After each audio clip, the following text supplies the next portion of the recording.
तमाम देखने और सुनने वालों को प्यार भरा सलाम। लोगों में मशहूर है कि उल्लू का घर आना बहुत बुरे शगुन की अलामत है। उल्लू के बोलने या उसके रोने की आवाज़ को मनहूस समझा जाता है। उल्लू की आवाज़ को मौत की अलामत समझा जाता है। उल्लू की अच्छी आवाज़ को खुशी की अलामत मानना, रोने जैसी आवाज़ को बुरी अलामत मानना।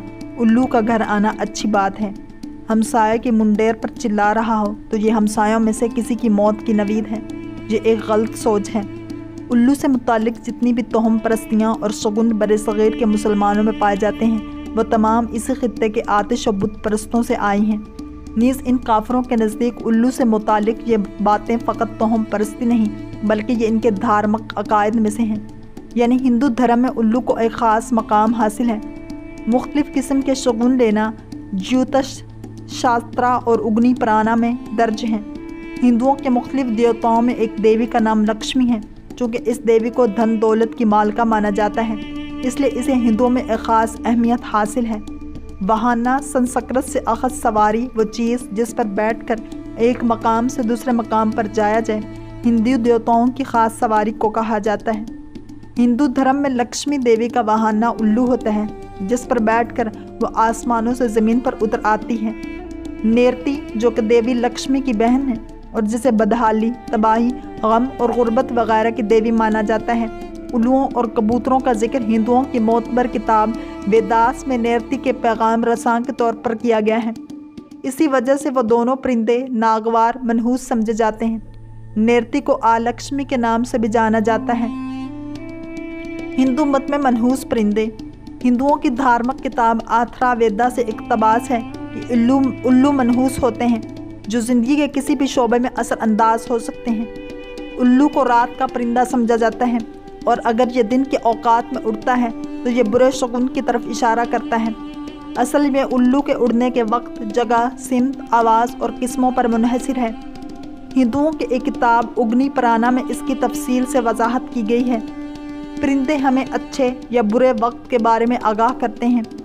उल्लू, मुर्गाबी, करलियो, पंगाले का अगर दिन के वक्त उड़ते नजर आएँ तो ये बुरे शगुन की नवीद होती है, जबकि वो परिंदे जो दिन के हैं अगर रात को उड़ान भरते हैं नजर आएँ तो ये भी बुरे शगुन की अलामत है। उल्लू की आँख का काजल बनाकर लगाने से रात में भी दिन की तरह दिखाई देते हैं। उल्लू के नाखून बच्चे के गले में बांधने से बच्चे को नज़र नहीं लगती। उल्लू के गोश्त को तावीज़ में भरकर गले में बांधने से किसी तरह का डर नहीं लगता। उल्लू की पूजा दिवाली में करने से लक्ष्मी जी मेहरबान होती हैं और बेहद दौलत बरसती हैं। उल्लू के पर को हिसाब किताब की बही खाते में रखने से माल दौलत में बरकत होती है। चामुंडा हिंदू धर्म की एक देवी चामुंडा है, जिसे चामुंडेश्वरी, चारचिका या रक्ता काली भी कहा जाता है। ये देवी भी उल्लू को अपने वाहना के तौर पर इस्तेमाल करती है। इस देवी को कहत, जंग, तबाही और बीमारी लाने वाली देवी के तौर पर जाना जाता है। इसलिए उल्लू को इसका बहाना होने की वजह से मनहूस समझा जाता है कि उल्लू भी इन तमाम परेशानियों को लाने का सबब बन सकता है। यहूदी और हिंदू दोनों ये अकीदा रखते हैं कि उल्लू अगर किसी घर में आकर बोले तो ये यकीनी है कि इसके आसपास रहने वाले लोगों में किसी की बहुत जल्द मौत होने वाली है। उल्लू जिस घर में होगा उस घर में बदकिस्मती अपना मुंह खोलेगी। उल्लू को बुरी खबर लाने वाला परिंदा माना जाता है। काले जादू और उल्लू की हकीकत उल्लू को जलाकर काले जादू के लिए इस्तेमाल करने की वजह भी यही है कि हिंदू धर्म में कव्वों के देवता की जब उल्लू के देवता से जंग हुई तो उल्लुओं को जला दिया गया था, जिस वजह से उल्लू की जानिब से बद्दुआ मिली कि मरने के बाद यह हर किसी को नुकसान पहुँचाएगा। हुना हाव जो कि मायान मौत के खुदा की किस्म है, जो कि जहन्नुम के खुदाओं में से एक है, जब भी उसकी शक्ल बनाई जाती है तो उल्लू के मनहूस होने की वजह से हुना हाव के सर को भी उल्लू के सर से तशबीह दी जाती है। चूँकि मौत को मनहूस और बुरा तस्वुर किया जाता है और हिंदू धर्म में उल्लू को मौत की नवीद देने वाला परिंदा माना जाता है, इसलिए इस मनहूस खुदा को भी उल्लू की शक्ल से जाहिर किया जाता है। उल्लू को मगरबी ममालिक में समझदारी, लियाकत, काबिलियत और शुजाअत के निशानदही समझा जाता है। इन्हें ज़हीन और अच्छा परिंदा माना जाता है। इसी वजह से उल्लू तालीमी इदारों, किताबों की दुकानों और अशात खानों के निशानों में ज़ाहिर होता है। یونان میں الو کا تعلق دیوی پلاس ایتھینا مناروا سے ہے، جسے حکمت کا خدا بھی کہا جاتا ہے۔ قدیم میکسیکو کی قبل از ازٹیک تہذیب میں الو کو بارش کے دیوتا کا مقدس جانور سمجھا جاتا تھا، لیکن ازٹیکس الو کو ایک شریر شگون سمجھنے لگے۔ اللہ کی بنائی مخلوق میں سے الو بھی ایک مخلوق ہے، اور اس بیچارے کا کیا قصور ہے کہ اس رات کا جاگنا اور لوگوں کو آنکھیں پھاڑ کر دیکھنے کا شوق ہے، وہ تو اس کی جبلت میں شامل ہے۔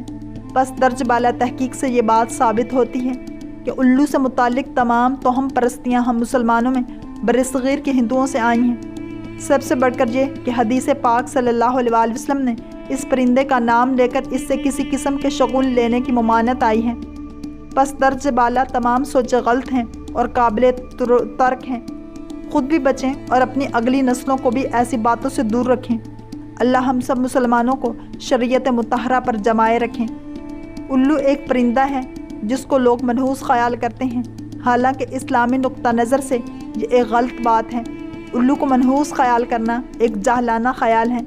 صحیح بخاری کی حدیث میں ہے، یعنی رسول اللہ صلی اللہ علیہ وآلہ وسلم نے فرمایا، چھوا چھوت کوئی چیز نہیں، الو میں کوئی نحوست نہیں، اور سفر کا مہینہ منحوس نہیں۔